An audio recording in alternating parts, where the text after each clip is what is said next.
पुस्तकाचं नाव आहे गाठोडं पु ल देशपांडे. विदर्भ साहित्य संघाच्या 48व्या वर्धापन दिनानिमित्त कविवर्य सुरेश भट यांच्या कवितांच्या गायनाचा कार्यक्रम झाला. त्यावेळी केलेलं कार्यक्रमाचं हे निवेदन.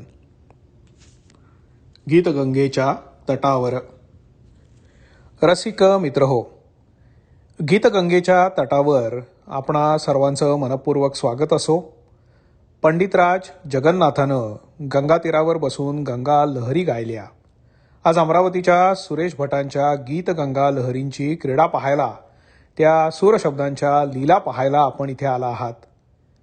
भटांच्या अक्षराला हळुवारपणाने सुरातून ओवून काढणारे स्वरसज्जाकार यशवंत देव, वसंत अंधारे, गोपाळ कौशिक आणि शरद सुतवणे ही गीतं आपल्या सुरेल आवाजांनी चैतन्यमय करणारे गायक गायिका सर्वश्री प्रभाकर पिल्ले, पुरुषोत्तम सामक, भैयाजी वडसमुद्रकर, प्रभाकर गडकरी, दीपक लाखे, सौ विद्यावती केतकर, कुसुम चाफळे, कल्याणी देशमुख आणि रूपा कुलकर्णी हे आपल्याला विनम्र अभिवादन करून आणि आपली अनुमती घेऊन आजच्या कार्यक्रमाची सुरुवात करीत आहेत. ही सुरुवात आपल्या जन्मभू, पुण्यभू, स्वर्गभू, धर्मभू, कर्मभू आणि वीरभू जय शालिनी भारत मातेच्या सुरेश भटांनी केलेल्या जयगानानी. जय जन्मभू, जय पुण्यभू, जय स्वर्गभू सुखदायिनी, जय धर्मभू, जय कर्मभू, जय वीरभू, जय शालिनी. मी सुरेश भटांचा उल्लेख अमरावतीचे कवी सुरेश भट असा केला होता. चांगला कवी हा भूगोलाच्या नकाशात न सापडणाऱ्या एका अमरावतीचाच असतो. रशियन लोकांमध्ये एक म्हण आहे, song has the longest life. गीताला मार्कंडेयाचं आयुष्य असतं. कागदावर त्या गीताचा फक्त नकाशा सापडतो, चित्र असतं म्हणा हवं तर. पण त्या शब्दांना नादब्रह्माची प्राणप्रतिष्ठा लाभल्याखेरीज चैतन्य लाभत नाही. आणि म्हणूनच जिवंत श्वासांची फुंकर लाभलेली गीतं आणि गीतकार अमर असतात. छापखाना आला आणि कवितेचं सुरांशी असलेलं नातं तुटलं. किंबहुना गीत हा हलका प्रकार आहे आणि गीत लिहिणारे कवीच नव्हेत असाही प्रचार सुरू झाला. प्रत्येक कविता गाता आलीच पाहिजे हा एका बाजूचा आग्रह, तर जी गाता येते ती कविताच नव्हे हा दुसऱ्या टोकाचा शहाणपणा. वास्तविक रवींद्रनाथांसारखे महाकवी माझी कविता शब्द, छंद आणि सूर तिन्ही एकदम घेऊन उमलते असं म्हणत असतात. खरं म्हणजे चराचर सृष्टीच्या प्रारंभाला जसा विध्याताला पहिला हुंकार फुटला, तशी कविता देखील सुरांचा तो हुंकार घेऊनच जन्मत असावी. हे सूर भारतीय संगीताच्या कायद्याला धरून वागतीलच असं नाही. कधी ते एखाद्या रागरागिणीचं रूप घेतील, तर कधी ते देशी संगीतातलं साधं बोळं रुपडं घेतील. महाकवी वाल्मिकीचं रामायण सुद्धा कुशलवांपासून आस्तागायत अनेक शतकं आपले भारतीय लोक गात आले आहेत. तिकडे होमर गातच आला. शेक्सपियर सुद्धा बार्ड आहे, गाणारा कवी आहे. भारतीय तत्वज्ञानाचा मुकुटमणी म्हणून ज्या कृष्णार्जुन संवादाचं वर्णन करतात, तो संवाद सुद्धा गीता आहे, गद्य संवाद नाही. मित्रहो, ज्या देशात तत्वज्ञान देखील गायलं जातं, त्या देशात कवितेला सुरांपासून कायमचं मुक्त करून कसं चालेल आणि कशासाठी करायचं? दुर्दैवानी इंग्रजी कविता सक्तीनं शिकणं आमच्या नशिबी आलं आणि साहेबाचे सूर भलतेच निराळे. त्यामुळे इंग्रजी कविता आम्ही गद्यात वाचायला लागलो. पूर्वी साधा श्लोक किंवा आर्या वेडावाकडा का होईना पण सूर लावून आम्ही म्हणायचो. आता ट्विंकल ट्विंकल लिटिल स्टार असं स्वरविरहित छंदात म्हणायची प्रथा पडली. मराठी आर्या देखील पूर्वी तेव्हा पश्चात्तापा बापा तू पावशील पापाने अशी चाल लावून म्हणायचे. आता तेव्हा पश्चात्तापा बापा तू पावशील पापाने अशी गद्यात म्हणायला लागलो.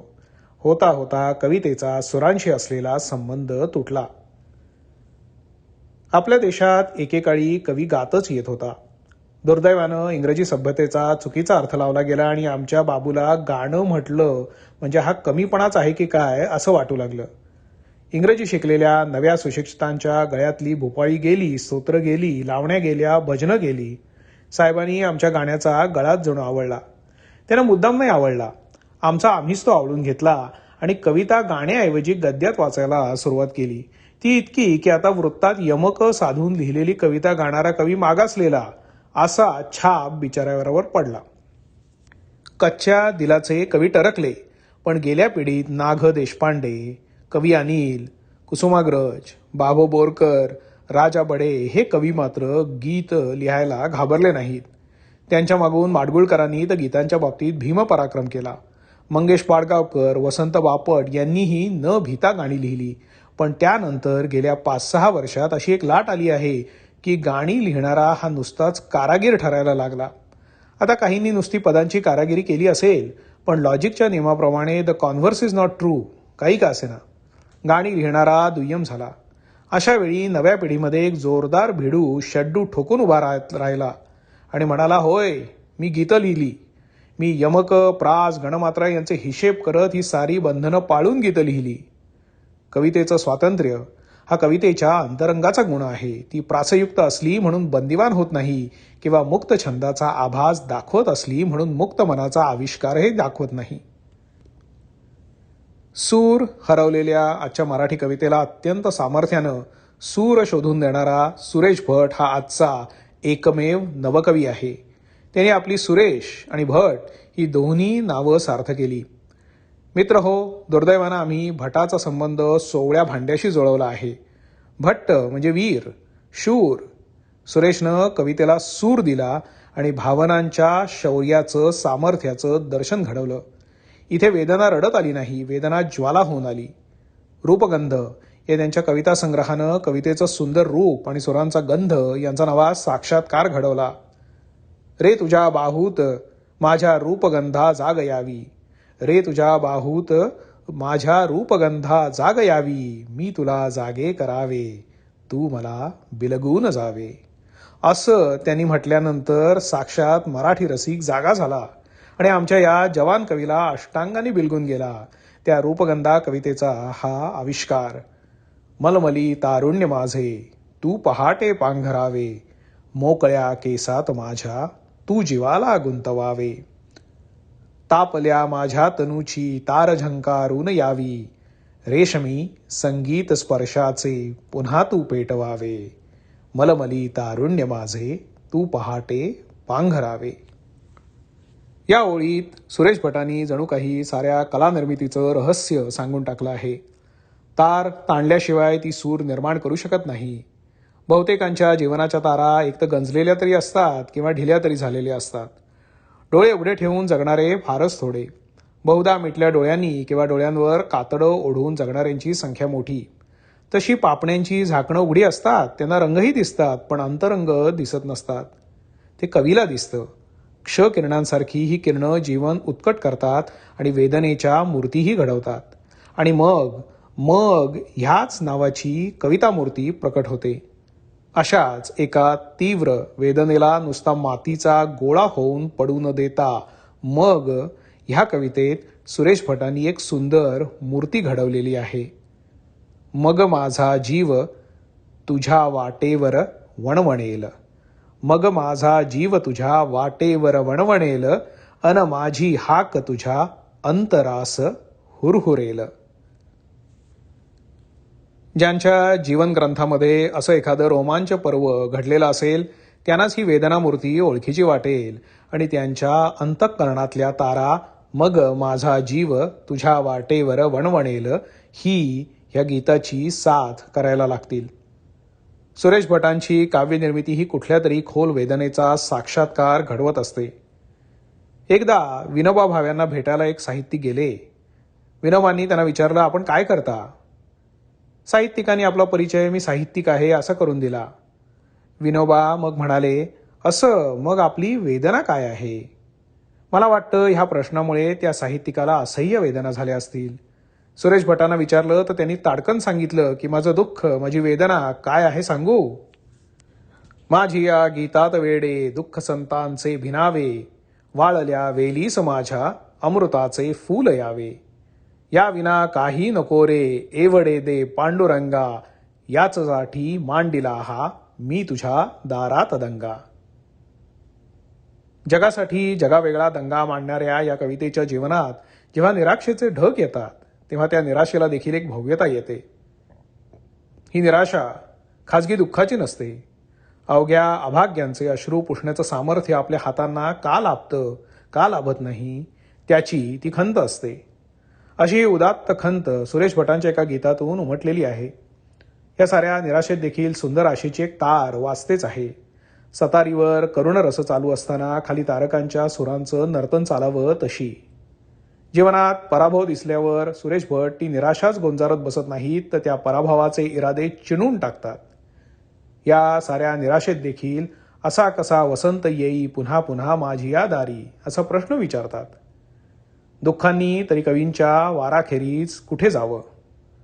जनसामान्यांच्या वेदनातून त्यांना जीवनातलं सामोरं जायची शक्ती देणारे वेद कवींनीच निर्माण करायचे असतात. आणि म्हणून तर कवींना सर्व कलावंतात अग्रपूजेचा मान असतो. आणि सारी असहाय्यता जाणूनही जीवनातल्या वसंताच्याच स्वागताला आतुर असणारी भटांची खरी कविवृत्ती दाखवणारी ही कविता पुढे येते. जिवंत माझ्या कलेवराला अजून आयुष्य हाक मारी. जिवंत माझ्या कलेवराला अजून आयुष्य हाक मारी. कशाच एका भिकारड्याला पुकारतो हा दुजा भिकारी. उगीच एका दिवंगताने करू नये एवढी अपेक्षा. उगीच एका दिवंगताने करू नये एवढी अपेक्षा.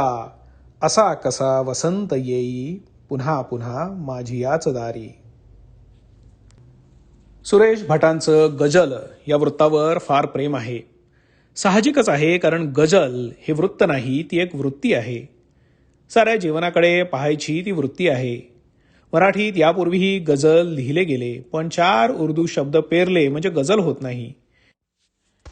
हे म्हणजे केवळ कल्ले आणि दाढी वाढवून शिवाजी होण्यापैकी आहे, किंवा पंचा नेसून गांधी होण्यासारखं म्हणा हवं तर. सुरेश भटांचा गजल हा त्यांच्या कलंदर भाववृत्तीतून आला आहे. ही कलंदर वृत्ती जीवनाला लाथाडणाऱ्यांची नाही, तर साऱ्या जीवनाला कवटाळू पाहणाऱ्या कलावंताची आहे. नुसतंच इश्क, मोहब्बत, शराब, क्षमा या शब्दांना मराठीत घुसवणं म्हणजे गजल नव्हे. सुरेश भटांच्या गजलांमध्ये तर ही परिभाषा नसतेच. मी असा दाही दिशांना वारियाने विखुरलेला, असं जेव्हा सुरेश भट म्हणतात, तेव्हा अवघी भूत खाण्या आली म्हणणाऱ्या किंवा अणुरणिया थोकडा तुका आकाशा एवढा असं म्हणणाऱ्या तुकारामासारखेच ते जीवनाच्या अलौकिकाचे उपासक होतात.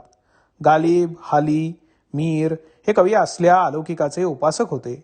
उर्दू शायरीतला मयखाना म्हणजेच मदिरालय हे काही सरकारमान्य ताडीचं दुकान नव्हे. नाना ऋतूंच्या विलासानं, माणसांच्या सुखदुःखांच्या लीलांनी, सुरांनी, रंगांनी, गंधांनी भरलेलं हे अवघं जीवन हाच मयखाना. या जीवनातल्या सौंदर्याच्या अर्कानं चढलेल्या धुंदीनं धुंद होणारे मद्यपी, अशी ती कल्पना आहे. अशा जीवनातल्या काही दिव्य क्षणांचा घोट घेताना आपल्या देहाच्या प्याल्यामध्ये हे एवढं प्रचंड मद्य मावेल तरी कसं, याची खंत कवीला वाटते. म्हणून तो एका प्रेयसीलाच नव्हे, तर अवघ्या जीवनालाच सवाल करतो. फाटक्या पदरात माझ्या का मावेल तुझे अंबर. फाटक्या पदरात माझ्या का मावेल तुझे अंबर. दानही करशील तू, पण मी असा आहे कलंदर. मी असा 10 दिशांना वारियाने विखुरलेला. मी असा 10 दिशांना वारियाने विखुरलेला. मी असा माझ्या मनातून नेहमीचा हरवलेला. दुःखाचे घोट घेतानाही श्रावणाच्या सरींनी, अश्विनाच्या उन्हांनी, शरदाच्या चांदण्यांनी भरलेलं हे जीवन उपभोगत जाणाऱ्या कवीला रात्री रेवम व्यनरसित असं होऊन जातं. आणि त्या तृप्तीच्या क्षणी पहाटेची चाहूल लागते. कणाकणांनी आणि क्षणाक्षणांनी भोगलेल्या त्या रात्रीचा कैफ उतरता उतरत नाही. असा आनंदाचा ठेवा हे कवींनाच लाभणारं वरदान. 4 दिवस चांदणे, 4 दिवस साहणे, अंधार खोल आपुला, असं अनिलांनी म्हटलं आहे. अंधार उजेडाचा लपंडाव चाललेलाच असतो. कधीतरी भाग्यानं एखादी कोजागिरी पौर्णिमा येते आणि मग ते लिहून जातात, मालवून टाकदीप चेतवून अंग अंग. मालवून टाकदीप चेतवून अंग अंग. राजसा किती दिसात लाभला निवांत संग. काय हा तुझाच श्वास दरवळे इथे सुवास, बोल रे हळू उठेल चांदण्यावरी तरंग. मित्र हो, हे निवेदन करताना मला सारखी भीती वाटते ती रसभंगाची. सुरेश भटांच्या कविताच इतक्या बोलक्या आहेत की त्यांच्यावर भाष्य करायची आवश्यकताच नाही. पण संध्या करताना हात जोडून नमस्कार केला तरी तोंडानं केशवाय नमहा असं म्हणायचं असतं, किंवा फुलं अर्पण करताना पुष्पम समर्पयामी असं म्हणायचं असतं. तसं सुरेश भटांचं गाणं अर्पण करताना गीतम अर्पयामी असं म्हणायला हवं. प्राचीन काळापासून चालत आलेला एक सुंदर उपचार आहे. माझी ही लुडबुड त्या उपचारांसारखीच आहे. रसिक मनांना काव्य समजावून देण्याचा हा उद्धटपणा नव्हे. प्रेयसीच्या मधाळ मिठीतून भ्रमरासारखा सुटलेला हा बंदिवान आपल्या वाटेनं निघतो. माणसाच्या मनाला कैफ चढल्याशिवाय त्याला गझल लिहिताही येणार नाही, आणि तसल्या कैफाची ओढ असलेला रसिक असल्याशिवाय त्या कैफाचा आनंदही घेता येणार नाही. लोकविलक्षण कैफ हा तर सुरेश भटांच्या साऱ्या निर्मितीचा स्थायी भाव आहे. ह्या कैफाची तऱ्हा कुठली हे त्यांच्याच शब्दामध्ये दिसतं, ते आपुल्या कैफात मी या कवितेमध्ये. आपुल्या कैफात मी, माझी या पायावरी आकाशगंगा लोळते, चेहरा माझा कधी आभाळ हे कुरवाळते. माझी या पायावरी आकाशगंगा लोळते, चेहरा माझा कधी आभाळ हे कुरवाळते. झोकही जाताच माझा विश्व होई घाबरे, झोकही जाताच माझा विश्व होई घाबरे. झिंगलो मी पुण्यही पायात माझ्या झिंगते, आपुल्या कैफात मी. असल्या कैफामध्ये जगणारा कवी भोवतालाशी कशीबशी तडजोड करत धापा टाकत जगणारी स्वार्थाच्या बाजारातली पामरं पाहून उसळल्याशिवाय कसा राहील. हा द्वेष सुरेश भटांनी अनेक शेरांमधून व्यक्त केला आहे. मान आणि पाठीचा कणा ताठ ठेवून वागण्याऐवजी धोब्याच्या कृपेनं कॉलरी ताठ ठेवणाऱ्या वंचकांना उद्देशून ते म्हणतात, ताठ कॉलरींचा ताठा वाकणारा आहे, ताठ कॉलरींचा ताठा वाकणारा आहे, वंचनाचं ज्याची त्याला गाडणारा आहे. ज्या वाचकांना उद्देशून त्यांनी हे म्हटलं आहे त्या वंचनेचं खापर केवळ दुसऱ्यावर फोडून ते मोकळे होत नाहीत. विलक्षण गुंतागुंतीनी भरलेल्या या मानवी मनामध्ये दुर्दम्य आशा बाळगणारा एक बंडखोरही असतो, आणि वंचकही तिथेच लपलेला असतो. बंडखोराला अचानक आपल्या आरशात ते प्रतिबिंब आढळतं आणि त्या उद्वेगानं तो म्हणतो, विसरून जा, विसरून जा, तुझलाच तुला तू विसरून जा. मगाशी मी म्हटलं की गझल हे नुसतं वृत्त नसून वृत्ती आहे. मनाच्या तारा जुळलेल्या असतात, त्यावर एखाद्या विशिष्ट भाववृत्तीची सुरावट वाजते असं नाही. मनात परस्पर विरोधी अनुभवांच्या विचारांचं तुमुल युद्ध माजलं की त्यातून नकळत एक नाजूक स्वरावली उमटायला लागते. सुरेश भटांनी असंच हलक्या हातानं एका माहेर वाशिणीचं सुंदर चित्र रेखाटलं आहे. मेंदीच्या पानावर, मेंदीच्या पानावर मन अजून झुलतंय ग, जाईच्या पाकळ्यात दव अजून सलतंय ग. अनेक रंगांनी फुललेलं हे जीवन प्रतिभेच्या डोळ्यांनी टिपताना अनेक तऱ्हांची गीतचित्र उभी राहतात. नाना तऱ्हांच्या मूर्ती तयार होतात. या सगळ्या मूर्तींमधून जीवनाचा आनंद घ्यायचीच ओढ कळते. करुण विचारांची गीतं अधिक गोड असतात असं शेलीसारखा कवी जेव्हा म्हणतो, त्यावेळी तो देखील आतल्या साऱ्या संवादी विसंवादी अनुभवांसकट त्या जीवनावर प्रेम करायला सांगतो. फुलंही स्वीकारावी लागतात आणि निर्माल्यही स्वीकारावा लागतो. पुष्कळदा त्या वेदनांचा अन्वयार्थ लावता येत नाही. काल ज्यांनी अपार आनंद दिला ते आज असं दुःख लिहून का उभे हा प्रश्न उभा राहतो. आणि मग भट विचारतात, दिवस हे जाती कसे अन ऋतू असे छळतात का. दिवस हे जाती कसे अन ऋतू असे छळतात का. विसरतो आहे तुला पण आसवे ढळतात का. अंतःकरणातली ती अक्षय वीणा आधी नाना ढंगांनी वाजत असते. दिवस हे जाती कसे असं म्हणणारी वीणा कधीकधी गोकुळातल्या गवळणींची गायनं गायला पुढे येते. अमृतानुभव लिहिणाऱ्या ज्ञानेश्वरांसारखं सुरेश भटांच्या कवितेचं हे आणखी निराळं रूप.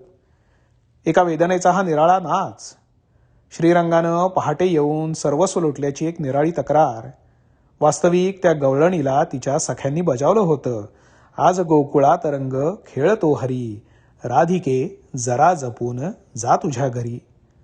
पण या राधिकेला कुठलं भान. त्या बासरीच्या नादानी भारावल्यासारखी ती यमुना तीरी जायची ती गेलीच आणि मग आपल्या सख्यांना सांगू लागली, मी मज हरपून बसले ग, सखी मी मज हरपून बसले ग. आज पहाटे श्रीरंगाने मला पुरते लुटले ग. साखर झोपे मध्येच अलगत, प्राजक्तासम टिपले ग. मी मज हरपून बसले ग. आणि गवळण होऊन गाणारी सुरेश भटांची अशी प्रतिभा एखाद्या दिवशी जीवनातल्या साऱ्या वेदनांचे घोट पचवून आत्मविश्वासाचं एक निराळच स्वरूप धारण करते.